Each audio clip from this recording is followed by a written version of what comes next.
Hello guys, Dr. phasing out of existence there.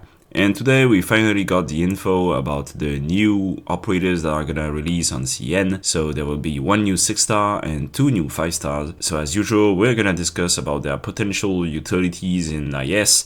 And yeah, let's start. So the first one is Tippi. So this is the new 5-star Sky Ranger specialist. So this is a new rarity and class combination. The trait is obviously after taking off can block 2 flying enemies. The first talent says if Tippi has not been attacked in the last few seconds, dodges the new physical or arts attack. So she can dodge an attack in only one instance, as you will see with the skill 2. So that's pretty much like Ayana, and I don't really like this on Ayana, but let's see. The S1 is takes off, attack range expands, attack increases. So it's pretty much like Contrail's S2, except she doesn't attack 2 targets simultaneously, so it's kinda meh, I would say. And skill 2 is very similar. It takes off, attack range expands, attack increases, attacks hit 3 times in a row, triggered after being attacked, and dodge the physical or arts damage from this attack. So the S2 gives her a guaranteed dodge, and makes her takes off, attack range expands, attack increase, etc. This one is really interesting, because Contrail specializes in attacking multiple targets with her S2, while there's no skill with this one that allows her to attack multiple targets. In fact, all of her skills say attack only one target. The S2 only says attack hits 3 times in a row, but the same target. So she will deal much more damage to a single enemy, and she was pretty much designed against a single enemy because, well, she dodges a single instance of damage, right? And that makes her, in my opinion, way worse than Contrail. First of all, she's a 5-star, so she requires more hope. I'm pretty sure that in IS-6, the hope system will be removed, from what I understood, but let's not talk too much about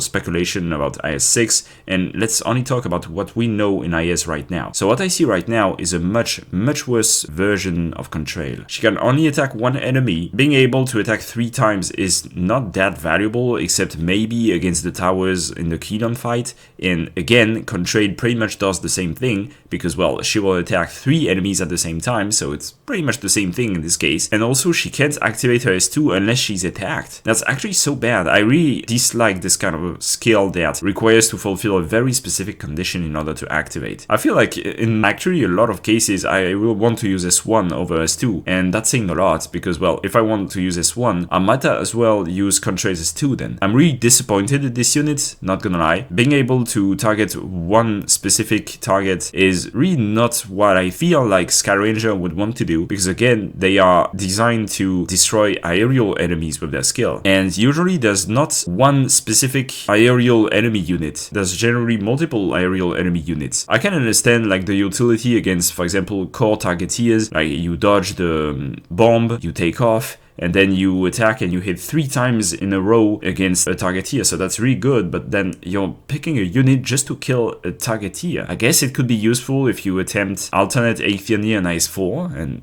like that's about it. Even in this case, like Contrail would do the trick, so yeah, I'm really not sure. I'm really not a fan of this unit, unfortunately. I await the 6-star Sky Ranger, and hopefully it's gonna be better. So yeah, I really don't think she's gonna be that useful in IS. Also, particularly from the fact that, well, she costs more hope. She's not free, unlike Contrail, who is free, even after difficulty level 13 in IS-5, so just pick Contrail in my opinion. Next, we have the new 5-star Primal Caster, Miss Christine. So first of all, huge shout out to the CV cat. Absolute cinema. The trait is obviously attacks deal arts damage and can inflict elemental damage. Talent 1 is enemies in Miss Christine's attack range immediately take a certain percentage of attack as elemental damage when they trigger paralysis. As you will see with the new 6-star, she's obviously designed with the new Phantom Altar in mind, and this is a pretty good talent, but it depends on the certain percentage of attack, because again, she's a 5-star, and well, 5-star primal casters don't have that much attack actually. Just look at Diamante, for example. Skill 1 is attack increases, attacks 2 enemies simultaneously. Attacks inflict nervous impairment damage based on a certain percentage of attack damage dealt. This is a very standard skill for primal casters, I feel, so let's not talk too much about this. And let's talk about the skill 2. Stops attacking, releases a spirit to the target's location. The spirit deals a certain percentage of attack as arts damage to all surrounding enemies every second, and the spirit additionally deals a certain percentage of attack as elemental damage to enemies who are under the burst effect from nervous impairment damage. So again, she's designed to be paired with Phantom, and in this case, it's actually not that bad because, well, Phantom, as you will we'll see later, deals huge AoE damage, and she's designed to deal AoE damage, and that's not bad, but at the same time, the thing with having a 5-star Primal Caster and a 6-star Ritualist Supporter is that the 6-star Ritualist Supporter is usually able to hold their own. Look at Virtuosa, for example. She isn't dependent on Nymph. I'm not saying that Nymph is dependent on Virtuosa either, but Virtuosa works perfectly fine without Nymph, and I'm afraid this will be the case here. Phantom would not be dependent on Miss Christine to deal damage. However, Miss Christine will be dependent on Phantom, I'm afraid. I'm not sure if there's a world that Miss Christine is actually a very good unit when you have Phantom Altar in your team, because again, she only deals damage. That's the main thing. She doesn't have any utility. She doesn't slow, she doesn't inflict fear, she doesn't inflict frozen or whatever. She only deals damage. Usually, if you have the choice of a 5-star caster and you want to deal damage, I feel like there's better options for that. You can use Minimalist, you can use Click, you can use Rock, you can use Amiya. The main issue is that Nervous Impairment and even elemental damage in general in IS is not that valuable, because we're talking about 6,000 damage there. Like in the late game, 6,000 damage is absolutely ridiculously low. So yeah, I'm not really sure about Miss Christine. Maybe I'm completely wrong and the percentage of attack is actually high enough in order to make her an absolute steal if you have Phantom Altar in your team. I really don't think that will be the case, but we'll see. And yeah, I'm afraid there's not much else to talk about there. Like, she only deals damage and inflict nervous impairment, so like, it's not like she can do anything else. Also, maybe I'm completely wrong and simply having a 5-star that is able to inflict nervous impairment in the very early game can be game winning on its own and can carry you through the whole run, but I am really not convinced about this. And finally, we have Tragodia or Phantom Altar. So huge shout out to Mako somebody 6748, and as you can see, yeah, this is the whole description of his kit. Don't worry, we're gonna skim through everything. So first talent, attacks deal additional nervous impairment and deals a lower percentage of attack as AoE nervous impairment to other enemies around the target. So his attacks inflict an AoE bonus nervous impairment. That's interesting, I guess, if there's a lot of enemies coming at you. I feel like the main issue with nervous impairment right now is that it's absolutely designed with dealing with only one enemy in mind, which in IS is extremely bad because there's a lot of enemies coming at you, right? Being able to deal AoE nervous impairment is probably the best first step to make this valuable. Talent 2, while Tragodia is present, all enemies under nervous impairment burst have reduced attack speed. Enemies in range receive nervous impairment when they perform normal attacks. The first part is kind of whatever, like having reduced attack speed is usually not that valuable because in a lot of cases you don't want enemies to attack you at all. One could argue that it could be useful against some bosses like Aethernia, but again, that means that you are attacking Aethernia and you don't want that, so it's kind of whatever. But the second part is actually very interesting. Having enemies in range automatically receive nervous impairment is probably very valuable. I feel like a lot of people will be focusing a lot on enemy melee units, and I actually think it would be better against range units. Yes, I know Phantom Altar is a range unit, so he's probably gonna take a lot of damage from range enemy units, but still, I feel like being able to cancel range enemy units after they attack you too much is actually very strong. I'm not sure yet if this works against Crescent, for example, but if it does and you have enough HP to survive his attacks, then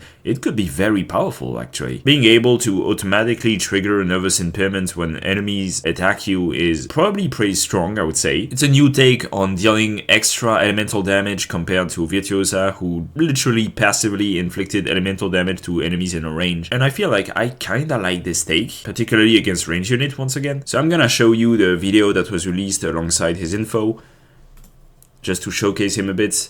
So as you can see, enemies that attack Saria take nervous impairment damage. And after some point the burst is released and boom. And so this is his first talent. As you can see, whenever he attacks a target, they take additional elemental damage. So the S1 is actually very, very interesting for one specific reason. Next attack hits twice, dealing percentage of attack as odds damage and inflicts bind. If you have done some IS5 lately, you already know where this is going. Enemies bound by this attack takes increased nervous impairments, prioritize attacking enemies not under elemental burst. So we have an S1 that inflicts bind. And you know the best part about this is this. As you can see, offensive recovery. So this is an S1 that inflicts bind with offensive recovery. It is literally an alternative to Chao Bai against Keylon, which is very, very, very good because I feel like we desperately needed more alternative because there's currently what? Ethan, Bai, that's about it actually. Like, one could argue we could use things like Frost Leaf if you're like a madman, or you can take Kilon and hope that there's no Agini and use stuff like Rosmonte's new module with a bunch of casters and stuff, but usually the best strategy is actually to bind him with Bai, and now we have another unit that can do that, and that's very good. So yeah, this one can absolutely use as an alternative for Kilon, and that's very, very strong. Correct me if I'm wrong, but I feel like this is like a 3 seconds bind, which is pretty much like Bai, right? With enough attack speed, it's absolutely possible to permabind the boss, so yeah, very, very good. Alright, S2 has very difficult mechanics to understand, so bear with me. S2 increases attack speed, increases the AoE of the Talent 1, and Phantom can use a Summon of Nature. When the Summon of Nature is deployed, it lures multiple reachable enemies in its range and prioritizes elites and bosses for seconds. The Summon of Nature retreats when the first lured enemy arrives, inflicting slow to all surrounding enemies, dealing percentage of Tragodia's attacks as arts damage and percentage of Tragodia's attack as nervous impairment at 0.5 second interval. So that's the video that showcases it. He deploys the lure and the enemies come to the lure and they take the damage and they are slowed.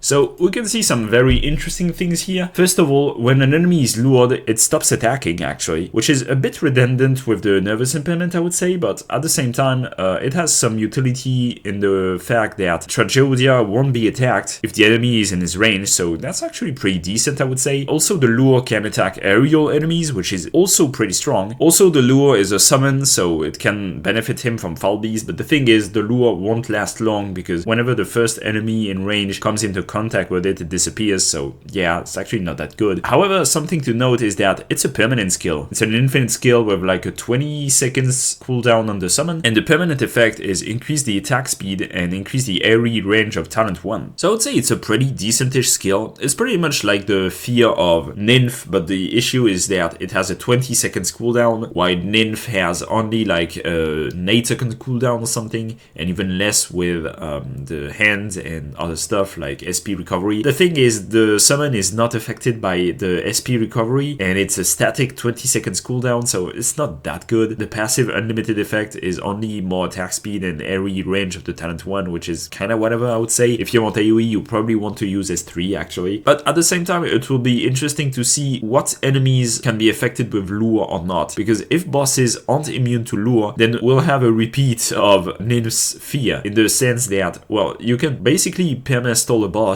not only with bind but with also a mix of fear and lure. If we keep on getting all these CCs, there will be a point where it will be basically impossible for bosses to move. Yeah, I don't know, it depends on if the boss is affected or not. It says prioritizes elites and bosses, so I assume it works on bosses, but the thing is, even if it works on bosses, it doesn't state that some bosses aren't immune to it, so I assume bosses will eventually have resistance against this new CC. Overall, I think it's a decent skill. It kind of reminds me of the talent from Nightingale that is able to summon some new stuff, but instead of having a lot of HP, this one trades HP for being able to inflict nervous impairments and having a damaging unit instead of a unit that increases resistance. I'm not sure what kind of skill is better. This one is more of a defensive skill, which is very, very odd. I can't say it's a bad option to have. I would say it's probably an actually very good option if you only recruit Phantom Altar and he's E1. So yeah, decent skill. Finally, we have S3. So S3 increases his range, increases his attack, prioritizes attacking enemies not under elemental burst. All enemies having been inflicted with nervous impairment by Tragodia while this skill is active take DOT nervous impairment till a burst is triggered. Enemies in range have their nervous impairment CD reduced and summon a Cage of Insanity at their place when they trigger a nervous impairment burst. So you might be wondering, what the hell is a Cage of Insanity? Cage only blocks enemies already in the tile when it is summoned or refreshed and can only be damaged by enemies blocked. It is gone after taking a number of hits or when it doesn't block any enemy. Cage can continue to exist for seconds after the skill ends. Cage can be summoned on undeployable places and can block aerial enemies. There's so many interesting things there. So obviously the most interesting mechanic in the S3 is this Cage thing. So the Cage can block aerial enemies, which is very, very weird. Phantom Altar is now the only unit besides Sky Ranger that is able to block aerial enemies, and also the Cage can be summoned on undeployable places. That's very interesting. I don't think there's a single unit that is able to summon things on undeployable places. So again, the cage seems to be a summon, so it seems to be working with Foul Beast, and that's probably the best skill to use Foul Beast with. Another key component of the S3 is the fact that the nervous impairment cooldown is reduced, but the paralysis still stays. So that means that you can have basically all enemies in range to not be able to attack for a couple seconds, which is an extremely good CC actually. I can think of several stages, particularly in IS4, where there's a lot of enemies coming at you and dealing a lot of damage to you. And with this skill, well, they wouldn't be able to deal anything, and they would be blocked. So yeah, I would say the S3 is actually the best skill for general uses in IS, while the S2 is probably better against bosses if bosses don't resist the lure. The fact that the cages can be deployed on unsummonable tiles makes this very powerful, because that means you can deploy your actual operators or other summons on deployable tiles, while the cages will be summoned on tiles where you wouldn't be able to deploy anything anyway. So having said that, what do I think of this unit? I feel, and feel free to disagree with me on this, but I feel like this is the best supporter that can be picked early on. Even better than Gnosis, even better than Virtuosa, even better than anything. If you are going for tactical fortification and you don't want to pick a defender, this is the best supporter you can pick as a 6-star. You can carry this unit all the way through Keylon, and he's still gonna be useful against Keylon. If you are going for Keylon and you start with tactical fortification, then this is, in my opinion, the best unit you can pick. Early on, you can consider him pretty much like a medic, because, well, the fact that he inflicts paralysis makes it so that your units won't take much damage, because enemies won't be able to attack. In the mid-game, he's still gonna be relevant against waves and waves of enemies coming at you, and even against bosses, I feel like his S1, if you have a lot of attack speed, or his S2 with the lure mechanic, will be both extremely powerful assets. So yeah, I believe actually in IS5, this is probably the best unit you can pick in the early game with tactical fortification. Even better than Jessica Alter, even better than Horn, even better than any supporter in existence actually. Now the question is more about, does he want synergy with, for example, Gracebearer, or with Miss Christine, or even with Thorn's Altar? And the answer is yes and no. I don't think he needs the synergy. I don't think you want to pick units specifically because they punish nervous impairment, but I'll happily be wrong about this. And maybe this is the start of a quote-unquote nervous impairment team. I feel like they still need some support though, because we only have like one supporter, 2 guards, and 1 caster. This is already a very good base because, well, we have range damage and we have melee damage. Also, the 2 guards we have 2 block, which is very good because, again, with Phantom, you actually want to block enemies in order to trigger his talent 2. So I'm not sure about the synergy, but keep in mind that even without the synergy, Phantom is a very, very good unit by himself. We are talking about a unit that is able to inflict nervous impairments, which prevents enemies from attacking. He can summon things to block, he can slow, he can lure, which is a new CC. So this unit has like 1 billion CC that can all be used in various ways, either to crowd control multiple enemies or to crowd control one specific enemy with S1 particularly, or with S2 with the lure, depending on if you have attack speed or not. So yeah, I actually believe that Phantom will be very, very much used in IS. Why this is said, if I want to pick Phantom in the early game in tactical fortification, would I also want to pick it in the mid game or even in the late game? I feel like Supporter was in dire need of a really, really good 6-star with a lot of good CCs,